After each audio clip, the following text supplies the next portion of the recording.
Hey guys, not sure if you've had a chance to take a look at the video that I did on why black women should get married. And someone commented about the question should be more so why black women should stay married. And I actually thought that that was an interesting point that was made. And so I decided to follow that video up with a discussion about why black women who are married should stay married.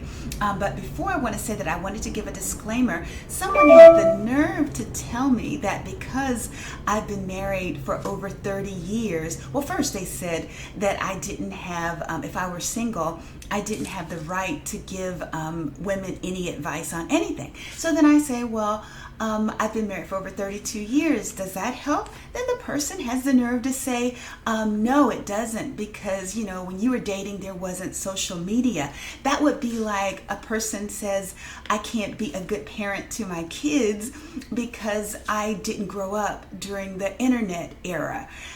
That's not true. I believe that wisdom is wisdom, and I believe everybody is entitled to their own opinion, whether I agree or not.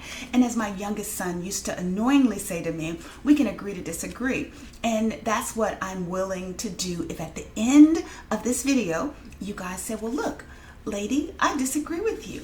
Then that's your right. You can tell me why, and we can discuss it amicably. But otherwise, I mean, I'm just here sharing information. That's the purpose of YouTube. You give your opinion. People agree, they disagree, they might discuss, but everyone has the right to their own opinion. So this is my little 2 cents as a person who's been married to the same man, praise the Lord, for over 32 years, happily married, children, the whole gamut. You know, so I know about dating. It doesn't have to have been during the social media time, although I'm very thankful that I am not dating during this era, because I do realize that it's hard, and I do realize that it's very hard to stay married. Marriage is work.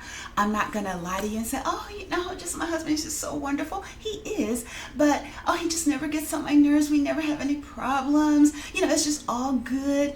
It is work. And I'm here to tell you that anybody who's married for any length of time, it's because you want to be and you made a decision to stay married. Another disclaimer I want to throw out there before I go into my 5 reasons why I think you should stay married is I'm not giving men who exhibit bad behavior a pass.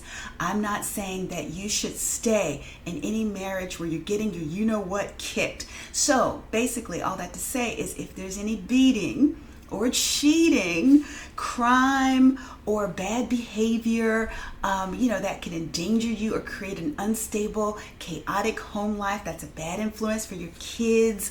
You don't feel safe. You're being abused emotionally or mentally.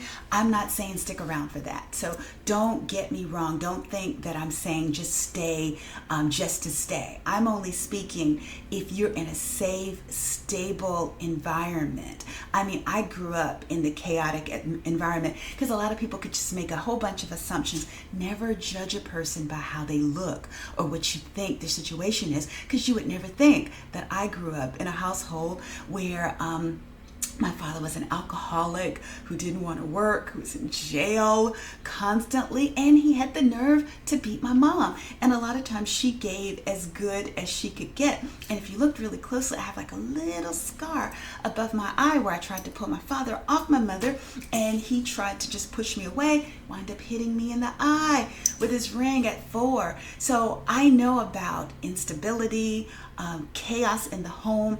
And when I was making a decision of who I would date after I had written my letter to God, in case you guys are wondering about that, for anybody who's watching it, who might be looking for their Mr. Right after you wind up leaving a bad situation, you might want to check out the videos that I did about how I met my husband.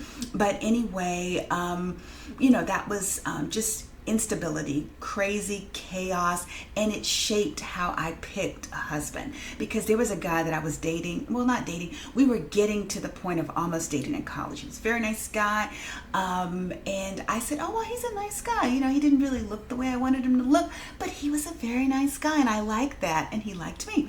And so I was considering it, but he showed up at my dorm, and he was visibly drunk, and he had the nerve to stagger, and I saw it. And then my whole life flashed in front of my eyes in the sense of, wow, if I married this guy, he could wind up like my father. You know, my children aren't going to have an alcoholic or a drunk for a dad. That's not happening. And so I never saw him again in that way. And it was just over. And shortly thereafter, I met my husband that I'm married to now. And so anyway, so with all that said, if you're in a safe, stable environment, your husband's not hitting you upside the head, you know, not stealing your money, not, you know, in jail all the time, not creating a bad example for your children, then what I would recommend, and because my mind is just fried from work, I have to make notes on paper, but unless he's doing any of those things, I would say it's worth it for you to stay in the marriage if none of those bad things are happening. I would say get counseling and see if you can work it out, because a lot of times you're thinking the grass is greener on the other side. Social media, for that person who didn't think I grew up with social media, which I didn't, but I know that it presents to people this facade, like, you know, just this wonderful life that you might see people like, say, Beyonce and Jay-Z living, or like Russell Simmons, and not Russell Simmons, but Russell Wilson and Ciara. That would be an interesting combination, but that's not what I meant. Like, you just see them living this life and you just think that marriage is supposed to be glamorous, with people bringing you flowers all the time, and that you're going on these luxury trips, and it makes the husband that you have at home, that comes home every night, you know, that's there for the kids, that actually loves you, you know, it makes it not look as exciting. And you might say, well, oh, this guy over here, you know, he would wine me and dine me, or he would take me, you know, to these fabulous places, not realizing that if you trade in the sure thing that you have, that you know what to expect. Like, my husband jokes sometimes about, like, if a guy came along with a private plane, offer me a book deal, who wore his Sunday clothes on Monday, Tuesday, Wednesday, Thursday, because my husband doesn't dress up all the time like I do. No one sees me in my work from home life, but I dress up all the time regardless. I just like it. It's probably because I grew up in the projects of Augusta, Georgia, with not a lot of clothes, and I said, when I grow up, I'm going to be slim and I'm going to have beautiful clothes. So that's probably why I'm OCD about dressing up all the time. But my husband doesn't do that. And, you know, I would prefer him, you know, to drive a nicer car because we can afford it. But does he want to do that? No. He wants to get every cent out of a car. Fortunately, he doesn't hold me to that standard. And so the car that he might have, I might be embarrassed, and I even tried to buy him another one for his birthday, but he said, oh no, we don't need you know, another loan payment. We should wait because we might want to buy, you know, something blah blah blah blah blah blah. I was like, whatever. But I listened to him. But this guy loves me. He comes home every night. I know where he is. I know what he's doing. He loves our boys. He loves me unconditionally. He thinks my little booty is cute. He's a leg man. Praise the Lord. And that's what I needed. A leg man. A man who likes someone wearing what he calls them uniforms, you know, little cute outfits, little feminine type stuff. He likes that. He's not caring that, you know, the boobs aren't big, the butt's not big. He likes me for me. So why would I get rid of him when I know what to expect? And when we've been married so long, he's already trained. Don't tell him I said that. Where, like, you know, he flushes the toilet, he puts the seat down because I don't want all the germs to fly out. And now I'm all middle-aged up and, you know, touched in the head. That kind of stuff would drive me crazy. If he came home cursing, you know, or worse, trying to curse at our children, I would have to kick his you-know-what to the curb. And so that guy with the private plane who could probably take me to Monaco and maybe get me a book deal, that guy, I don't know if he's going to come home drunk, if he's going to try to hit me. That's the kind of stuff you don't know until after after you've left the good husband that you already have. You know what's behind door number one. You don't know what's behind door number two. So that's why I say, if he really is a good guy, essentially, maybe do a list of the pros and the cons before you think about moving any further. Because I did see a lady on social media where she was saying that she regrets divorcing her husband, because she said she kind of got to smelling herself or feeling herself so much because she had gotten a promotion. She was making so much more money than he was, and so she decided that she didn't need him. She thought she was better than he was because of the disparity in their earnings, and so she left him. And then she realized after the fact, once he had somebody else, that he really was a good guy and she shouldn't have left him. And so she was saying she regretted doing that. I would hate to see you regret that. So the thing that I would encourage would be, one, counseling. Try to find a counselor that can, give you guys unbiased opinions, give you some ways, strategies for moving forward, for working things out. If you're not a counseling or therapy person, or if it's, a pricey thing, because I've never priced it out. But one thing that's worked well for me is, because I write, I will write you a letter. If you've gotten on my nerves, I will write you a letter and tell you what I'm thinking. So my husband's gone, this bothers me. It hurt my feelings when you did this. I don't think that you understand how blah, blah, blah makes me feel. And this is what I would like different. And then we sit down and we talk about it. He doesn't like the letters, he's told me.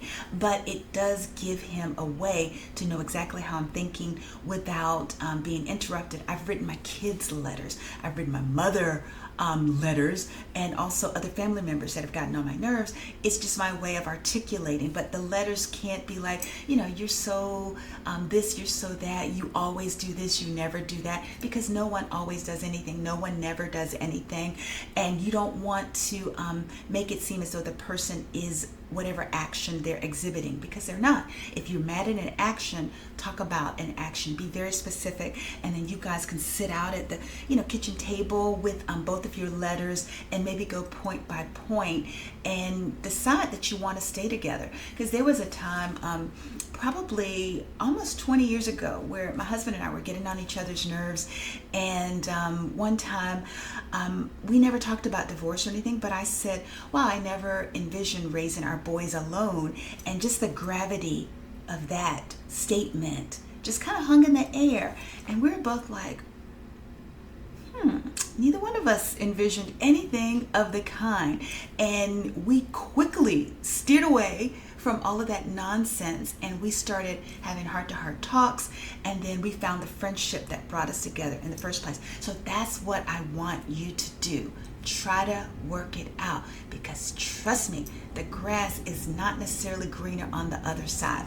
Okay, and number two, since I mentioned raising kids alone, number two, your babies are better off in a stable, two-parent, loving home. So both of you can keep eyes on them and keep them on the straight and narrow, the path to excellence. Because sometimes I'm watching the news and I see, how, especially in DC, where they're talking about all of these carjackings, where you're like watching 14-year-old, 15-year-old, 16-year-old babies that are out in the middle of the night, stealing cars, carjacking people, and it leaves me to wonder, where's mom? Where's dad? Is it an stressed single mom, that's trying to raise, these children? Where's dad? What's he up to? And if you can do it, it is better, especially for the Black community, to have more two-parent homes, because it keeps our kids, well balanced, and where they're able to see that both parents are fully invested and love them. And then so you're not overwhelmed as a single parent, where you can't say, look, man, I'm tired. You take over this, or go ask your dad, go ask your mom. You can hand off things, so you give your kids the attention they deserve. Okay, so that's number two. And then the last thing I forgot to say about when you write those letters is that you want to listen to what's being said to you. You want to hear, and you need to be able to compromise. That's all marriage is at the end of the day. If you go for a second marriage, which is more likely to fail than your first marriage, you're going to have to listen, hear, and compromise. So definitely. All right. And so then wealth building. A lot of times our net worths tend to be lower is because we're individually accumulating wealth. Think about it. If you have children and then mom's over here paying mortgage one, lights, all the utilities, taking care of car payments by herself, and then you have dad over here with mortgage or rent too, his utilities, your resources are divided. If you can bring them together, your kids benefit, and then all of a sudden you have one mortgage, you're building net worth, like you're building equity in your home. So when it's time to send babies to college, you guys have some equity. You can get a home equity line if you need to. You can do whatever you need to do because you have resources. It's easier to build resources together as a couple. All right, so number 3, I said wealth building. Number 4, the health of companionship. It really takes two to make a thing go right. Like I said, that whole handoff where you don't have to do everything. You shouldn't have to, schedule the bills, pay the bills, cook the dinner, clean up the kitchen, wash the clothes, fold up the clothes, take out the trash, do the recycling. You shouldn't have to do all of that by yourself. God didn't mean for men to be alone. He didn't mean for women to be alone either. We're meant to be together as a unit. It really takes two to make a thing go right. And one statistic I saw said that married women tend to be healthier as long as, it's a good, healthy, safe environment. And then finally, number 5, pride and legacy. That was something I never grew up with, where my parents were together. My parents were divorced by the time I was 7. They were already separated by the time I was 4. And then, if I can tell you, I grew up in an environment where, men lived with us. I wound up being molested at 8. And so you don't want to just start bringing in different men into your household. It's better to have the child's father there if he's a good influence. And so like when you have all of these family pictures, if you could look around my house, where like it's the 4 of you or the 5 of you, where it's mom, dad, and the children, ideally that would be wonderful. And then your grandkids see that, and then marriage is perpetuated for generations. Net worth is perpetuated for generations. That's what I believe the Black community needs, as a whole. We need more of that. Not saying that, everybody has to have it, because things happen. But ideally, if you are married, this is for you. Not if you're looking to be married, but if you're already married, these are 5 things for you to consider, because I want you to stay married if at all possible. Would love to have like a discussion about it. Got to get back to work. You heard the people ping me. So let me know your thoughts. And, I'm open to hearing your opinion, even if we disagree. It's good to have a dialogue. But until then, I hope you guys have a good one. Talk to you soon. Take care. Bye-bye.